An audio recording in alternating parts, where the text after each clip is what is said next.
How you doing, YouTube? Mountain Massive Beer Reviews. Back with yet another review. And a little bit of growlerness on today's Massive Beer Review with a little Sour IPA. That's right, Soured IPA. Who would have thunk it? In the form of Hudson Valley Brewing's Incandenza Sour IPA. Why do I have this? Let's start there.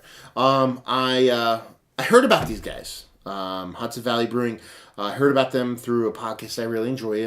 It's a Steal This Beer with Augie Carton. It's actually a podcast. They had him on there. But I forgot about it because, it was months ago when I actually had them on. And they're all about doing kind of like a specific kind of beer. We'll get to that in a second. But, this weekend, end of February, I was going to meet up with Tom Beam. If you've seen him in my reviews, he sent me beers. Tom from Brooklyn, he gives me all the other half stuff and yada, yada, yada. Anyway, we're picking a point to meet at. We're going to meet at Rushing Duck, but he wouldn't get there till later in the day. So I went out deeper into New York and went to a brewery out there, but didn't go to these guys. Didn't have these guys on my radar, really. And I was sitting in a brewery, and I was like, I kind of want to go somewhere else. And I picked this out, and I was like, wait a minute. I was like, oh, my God. Went there. Lo and behold, they've been open for about a month or so, pouring beers. They've been brewing beers for much longer because they're all about, like, aged kind of oak sours. Very rare barrelish. And went there and had to pick up some stuff because, not going to lie, really liked what I had. So, so this is their Incandenza. This is a sour IPA. Simcoe, citra, I believe this is what it is. Brewed with white wheat and a couple other things. Basically, it is a sour base. And when I actually talked about, I said rare barrel style. Basically, the gist I got from tasting their beers and talking to one of the brewers there, it was pouring beers, is they're kind of doing the rare barrel thing where they're making a base beer. They're basically making a base beer, and then they're taking that base beer and tweaking the living shit out of it. And this is that one. So let's dive in and see what she's got. It's a growler, so there's not much on there as far as what the label says. Incandenza, it's a sour IPA. It's 6% alcohol by volume. Let's throw that in there. Throw that up there. Let's see what she's got. Yeah.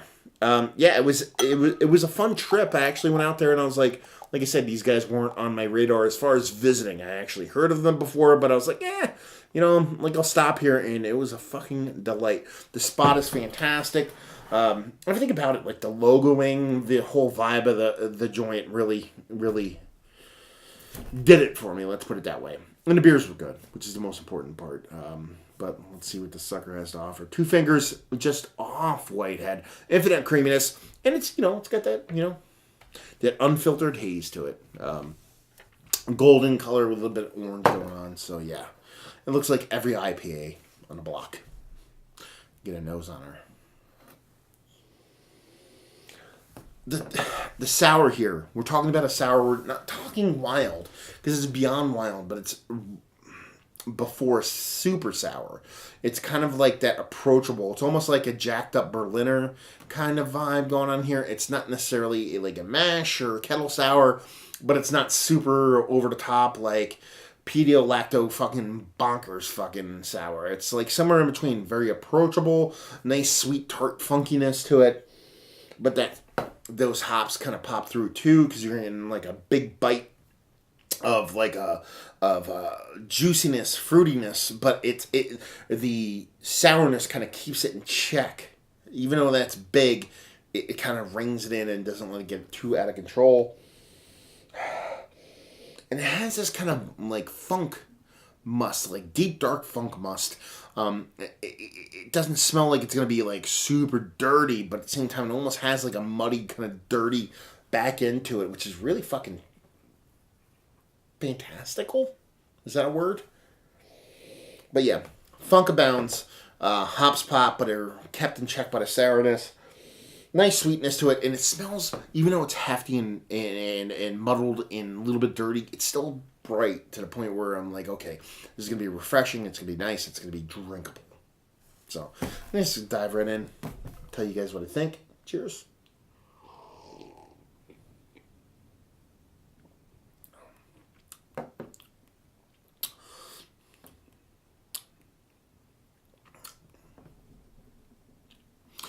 This is the shit I want to drink all day long.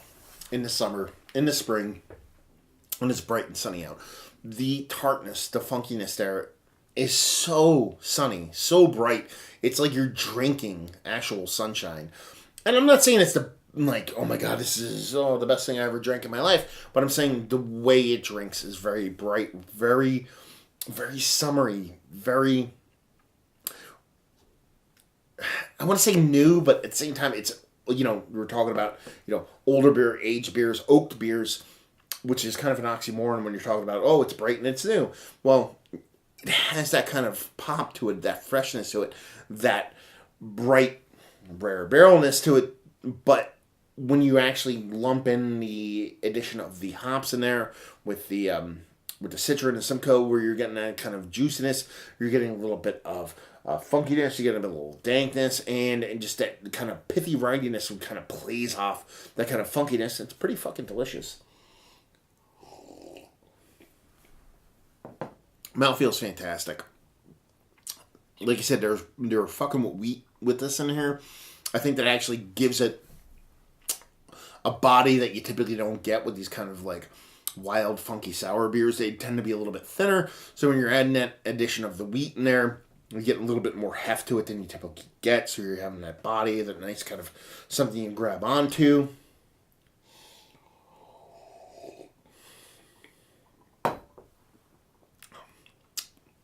Like I said, that tartness is enough to kind of let you know it's there. It's electrifying. It's vibrant.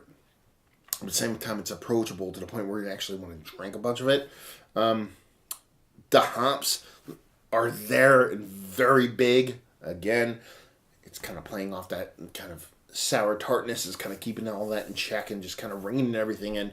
And just making a really crushable, really fucking delicious, really fantastic beer. I kind of already, screwed the pooch on this one, or kind of tip my hand on this one. I really enjoyed my trip to the brewery. Did this. I did a non-sour version of one of their beers, which I'll do a review of too, growler-wise. But the whole gig, from the labeling, logo-wise, to the layout, to the music, to the way the bar is set up, everything about it, I dug it. It was all the things that people usually kind of scream at for being pretentious, but there wasn't any pretension there. It was just people drinking beers, enjoying themselves, dogs, kids, whatever, all hanging out, enjoying beers, talking. I had a great conversation with a guy. He had a dog. I remember his dog's name. Actually, I don't. But I remember he had a dog there. He brought a friend from Uruguay. We're sitting there and we talked for fucking half an hour straight. And not just talking to each other every now and then. It was like good in-depth conversation. So it was a really good trip in general. Does that skew my kind of thought process about the brewery and the beers? Maybe a little bit. But at the same time, I don't think so. I just think it's fucking good beer. A sour IPA. How many of those have I reviewed? One. This one. So if I'm going to sit here and say, is it one of the better sour IPAs I've had as of late? Yeah, because it's the only one. Is it one of the more interesting, more pleasant beers I've had as of late? Absolutely. And I guess that's more what I'm trying to say, is that it's one of the more, new brewery, something that's this pleasant. It gets me excited. Value and availability. Availability, you have to go to the brewery to get it. Place starting off, I understand that. Value, $20 for a growler, 32 ounces. It's a little bit steep. New place, cutting their teeth. But it's also, sour place, barreled, pretty much everything. I get it, but at the same time, you wish it was a little bit cheaper. And just say if you like what we like this. If you like rare barrel. I don't want to kind of pigeonhole these guys or say, they're ripping on them or riffing on them, more to say. But if somebody was going to be like, explain them in the least amount of words possible, I would say rare barrel East. And that's not a knock. It's kind of like when I originally started doing Cane, when Cane originally came out, when I started doing Cane brewing beers, people said, what's King like? And I would be like, they're kind of the brewery East. From their labeling to to the beers they brewed. I mean, yes, Kane does a lot of IPAs, and brewery won't do that, but they do Belgians and stouts and all these kind of big, bold, fantastic beers. And I was like, they're kind of like the brewery yeast, but just different. That's the kind of vibe I'm getting off the Hudson Valley brewery here. So that's a great thing.